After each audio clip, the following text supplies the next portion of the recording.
ಜಾನುವಾರುಗಳ ವಿಷಯ ಪ್ರಸ್ತಾಪ ಮಾಡಿದ್ರಿ ನೀವು. ಸರಿ. ಒಬ್ಬ ರಾಜಕಾರಣಿ ಹೇಳೋದನ್ನು ಕೇಳಿದ್ದೀನಿ ನಾನು. ಏನು ರೀ ಅಷ್ಟು ಗೋವು ಗೋವು ಗೋವು ಅಂತೀರಿ? ಹಂದಿಗೂ 4 ಕಾಲು, ಗೋವಿಗೂ 4 ಕಾಲು. ಹಂದಿನೂ ಸಗಣಿ ಹಾಕತ್ತೆ, ಗೋವು ಸಗಣಿ ಹಾಕತ್ತೆ. ದೇವ್ರು ನಿಂಗೆ ಒಳ್ಳೇದು ಮಾಡ್ತದ? ನಿನ್ನ ಜನ್ಮಕ್ಕೆ ಹೋಗೋ. ಎಲ್ಲ ಪ್ರಾಣಿಗಳು ಒಂದೇ. ಸರಿ.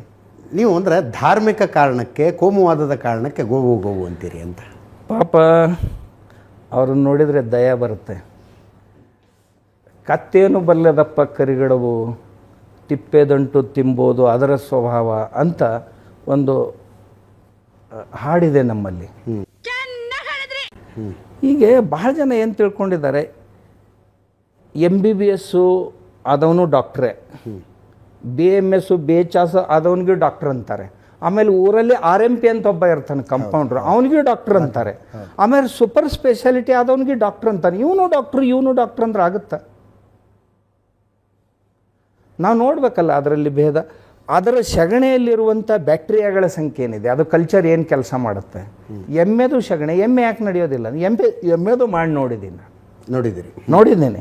ಅದರಲ್ಲಿ ಬ್ಯಾಕ್ಟೀರಿಯಾಗಳ ಸಂಖ್ಯೆ ಕಡಿಮೆ ಇದೆ, ಬಹುಕಾಲ ಅದು ಬಾಳೋದಿಲ್ಲ. ಆಕಳದ ಈ ಗೋವು ಏನಿದೆ, ಗೋವಿನ ಸಗಣಿಯನ್ನು ತಾವು ಪ್ರಯೋಗ ಮಾಡಿ ನೋಡಿದರೆ ಸುಮ್ಮನೆ 1 ಗ್ರಾಮ್ನಲ್ಲಿ ಸುಮಾರು ಕನಿಷ್ಠ 10 ಕೋಟಿ ಜೀವಾಣುಗಳ ಸಂಖ್ಯೆ. ಆ ಸಂಖ್ಯೆ ಅನ್ಯ ಪ್ರಾಣಿಗಳಲ್ಲಿ ಕಾಣೋದಿಲ್ಲ.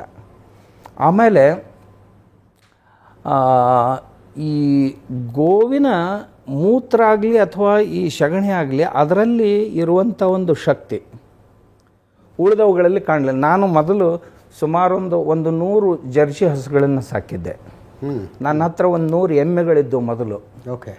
ಅವುಗಳನ್ನು ನಾನು ಗಿಡಗಳಿಗೆ ಆ ಸಗಣಿ ಹಾಕ್ತಿದ್ದೆ. ಅದು ಹಾಕಿದರೆ ಮುಂದಿನ ವರ್ಷ ಮತ್ತೆ ಹಾಕಬೇಕಾಗ್ತಿತ್ತು. ಆ ನಂತರದಲ್ಲಿ ನನ್ನ ಕಡೆ ಒಂದು 10 ಯಾವುದೋ ದೇವ್ರಿಗೆ ಬಿಟ್ಟಂಥ ದನಗಳನ್ನು ತಂದುಬಿಟ್ರಿ ಯಾರೋ. ಆ ಹಸುಗಳ ಸಗಣಿಯನ್ನು ಸೆಪ್ರೇಟಾಗಿ ಇಡ್ತಿದ್ದೆ, ಯಾಕಂದ್ರೆ ಇವು ಹಾಲಿನ ಹಸುಗಳು, ಇದು ಹಾಗೆ ಇರ್ತಿತ್ತು.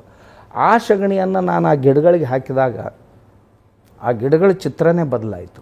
3 ವರ್ಷಗಟ್ಟಲೆ ಅದು ಗೊಬ್ಬರ ಕೇಳಲಿಲ್ಲ. ಆಮೇಲೆ ಬಂದಂಥ ಕಾಯಿಗಳು, ಆ ಗೊಬ್ಬರ ಏನು ಹಾಕಿದ ನಂತರ ಮಣ್ಣಿನಲ್ಲಿ ಪೋಷಕಾಂಶಗಳು ಹೆಚ್ಚಾಗಿ ಕಾಯಿಗಳು ಚೆನ್ನಾಗಿ ಬಂದು ಆ ಕಾಯಿಗಳ ಹತ್ತಿರ ಯಾವುದೇ ಹುಳುಗಳು ಬರಲಿಲ್ಲ. ಹುಳುಗಳು ಎಷ್ಟು ಜಾಣ ಅಂದ್ರೆ ತಮಗೆ ಪಚನ ಆಗದೇ ಇದ್ದರೆ ಆ ಹಣ್ಣಿನ ಹತ್ರ ಅದು ಹೋಗೋದಿಲ್ಲ. ಒಂದು ವೇಳೆ ಮಣ್ಣು ಸತ್ವಯುಕ್ತ ಆಗಿತ್ತು ಅಂತಂದ್ರೆ ಅದರ ಎಲ್ಲ ಪೋಷಕಾಂಶಗಳು ಗಿಡದಲ್ಲಿ ಕಾಯಿಯಲ್ಲಿ ಬರ್ತಾವೆ. ಅವು ಬಂದು ಅಂತಂದ್ರೆ ಅವು ಗೊತ್ತಾಗುತ್ತೆ ಈ ಹಣ್ಣು ನನಗೆ ಪಚನ ಆಗುತ್ತೋ ಇಲ್ಲೋ ಅಂತ. ಪಚನ ಆಗದೇ ಇದ್ದರೆ ಅವು ಅದರ ಹತ್ರ ಬರೋದಿಲ್ಲ. ಪಚನ ಆಗದೇ ಇದ್ದರೂ ತಿನ್ನೋರು ಯಾರಾದರೂ ಇದ್ದರೆ ನಾವೇ ಮನುಷ್ಯರೇ. ಈ ಪ್ರಯೋಗಗಳನ್ನು ನಾನು ಮಾಡಿ ನೋಡಿದ್ದೀನಿ. ಆಮೇಲೆ ಅದರ ಅದರ ಮೇಲೆ 4 ಪೇಟೆಂಟ್ ಇವೆ.